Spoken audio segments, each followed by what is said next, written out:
We've been conditioned to believe the internet is a vast public square where billions of humans exchange ideas freely. But that ignores the mathematical reality that 47% of all internet traffic is now non-human. Click farms and algorithmic content generators aren't necessarily malicious, but they are prioritizing scalable engagement over your individual experience of reality itself. The cost isn't just abstract, it is cognitive. You are trading your finite attention span for their infinite algorithmic scale, a trade you are mathematically guaranteed to lose. We are currently living through the downstream effects of a decision made in 2016 regarding the commodification of human attention. In 2016, something broke. That year marked the inversion point, the moment bot traffic crossed 51.8% of all internet activity for the first time in recorded history. By November 2016, bad bots alone constituted 28.9% of the web, with good bots adding another 22.9%. Human beings had become the minority online. But the crossover wasn't an accident, it was engineered. Between 2014 and 2016, click farms metastasized from boutique services into industrial infrastructure.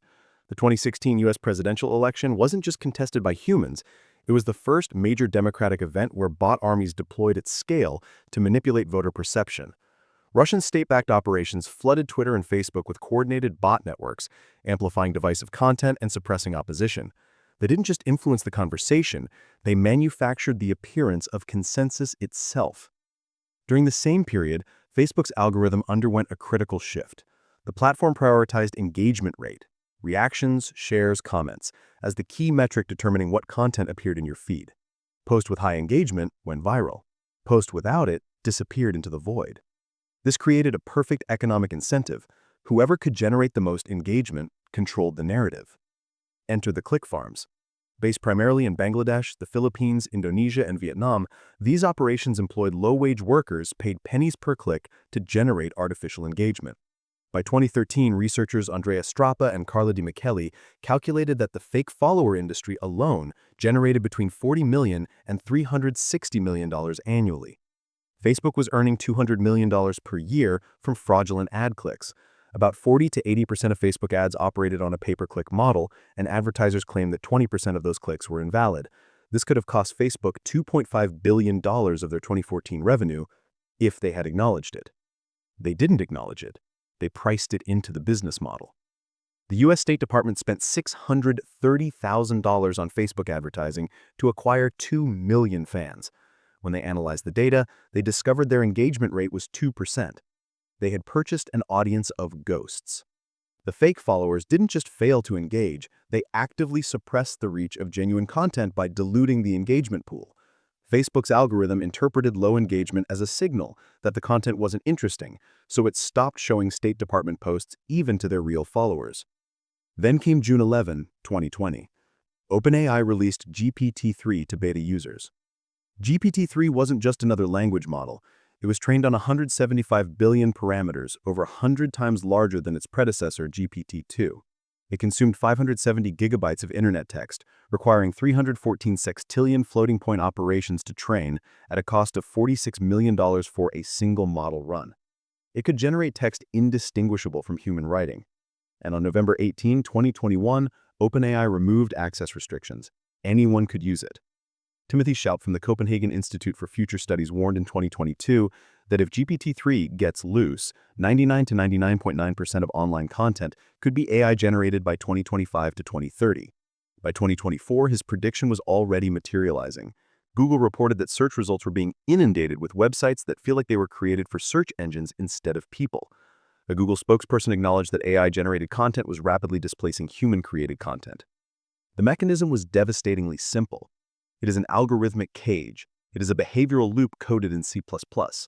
Every interaction trains the model to predict your next move with higher accuracy than you can predict it yourself, optimizing for time on site and retention. Here's how it operates. The algorithm curates your feed based on predicted engagement. The more you click, like, share, or comment, the more data it collects. That data refines the prediction model.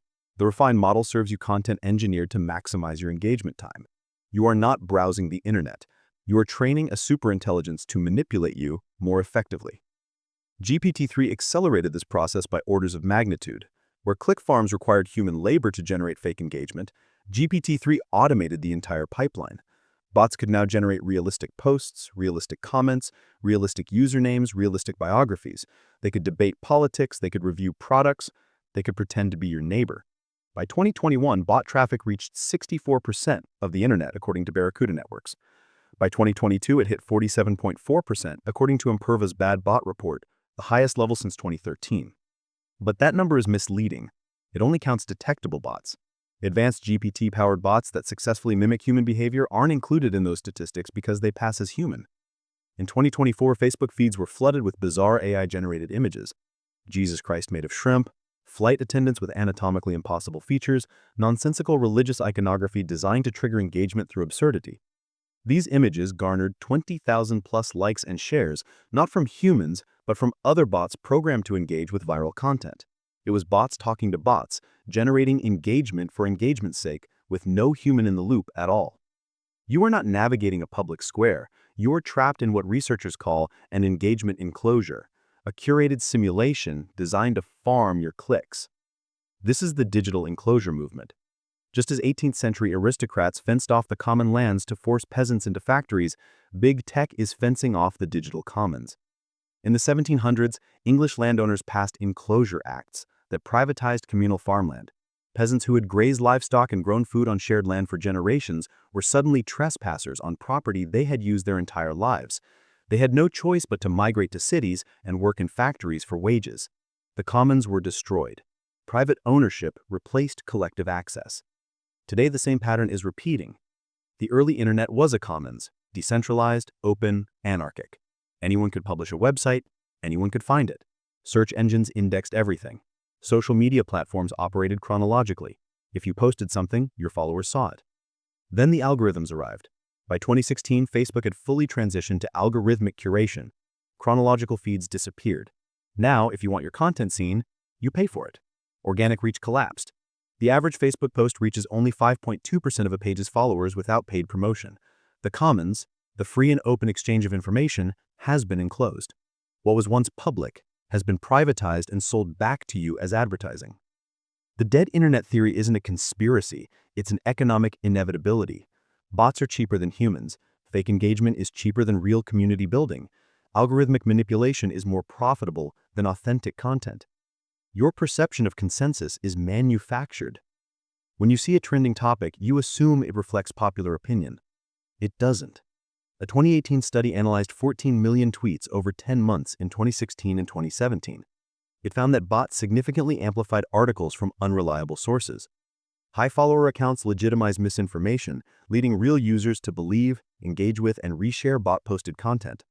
Another study in 2019 examined social media activity after mass shootings in the United States and found that bot-generated posts heavily contributed to public discussion, serving to amplify or distort narratives.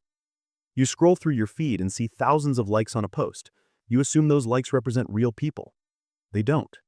A 2021 investigation found that many viral posts were liked almost entirely by bot accounts created in click farms or generated by GPT-powered scripts. The illusion of popularity became popularity. The fake engagement triggered the Facebook algorithm to boost the content, which attracted real users who engaged sincerely with content that was initially boosted by fraud. You are not participating in a democracy of ideas. You are a data point in a profit maximization function. The viral outrage you feel is algorithmic. The trending hashtag you see is purchased. The influencer you trust, possibly a sock puppet account controlled by a marketing agency in Manila. By 2023, human-generated traffic dropped to 50.4%, the lowest level in 8 years. By 2024, bot traffic surpassed human traffic for the first time, constituting 51% of all internet activity. By 2030, projections estimate bots will account for 63.5% of online activity, with malicious bots alone exceeding 52%. At that point, the internet as a human communication medium will be functionally extinct. The current system is designed to manage chronic conditions, not eliminate them. There is no recurring revenue in a cure. Facebook doesn't profit from you having meaningful conversations with friends. It profits from you scrolling endlessly, clicking ads, generating data. Click farms don't profit from genuine community building. They profit from selling the illusion of popularity. GPT-3 doesn't profit from enhancing human creativity. It profits from replacing human labor with automated content generation. Every entity in this ecosystem is incentivized to maximize engagement time, not improve your experience. The business model requires you to stay addicted, distracted, manipulated. A healthy digital environment, one where you consume information critically, engage meaningfully, and spend less time online, is a financial disaster for these platforms. This is not a bug. It is a feature. The engineers at Facebook know their algorithms amplify misinformation. Internal documents leaked by whistleblowers proved it. They know the engagement-based ranking system rewards sensationalism over truth. They built it that way. Google knows that AI-generated spam is displacing human-created content. They acknowledged it publicly. They profit from it anyway. The system is working exactly as designed. The question is, designed for whom? The internet you remember? The one where you could post a thought and your friends would see it, where search engines returned useful results, where online communities felt human, is dead. It died sometime between 2016 and 2020, during the inversion, when bots became the majority and algorithms enclosed the commons. What remains is a simulation, a bot-filled engagement factory optimized to extract your attention and sell it to advertisers. You can't fix this by being more careful. You can't outsmart the algorithm. It has more data on you than you have on yourself. It predicts your behavior with superhuman accuracy because it has observed billions of users for thousands of hours each. But you can refuse to play. You can recognize that the number of likes on a post means nothing, that trending topics are manufactured, that viral outrage is often algorithmic bait. You can choose to disengage from platforms designed to manipulate you. You can seek out human communities, ones that operate outside the enclosure. The technology breaks, but the history remains. Subscribe to Digital Runes to understand the pattern.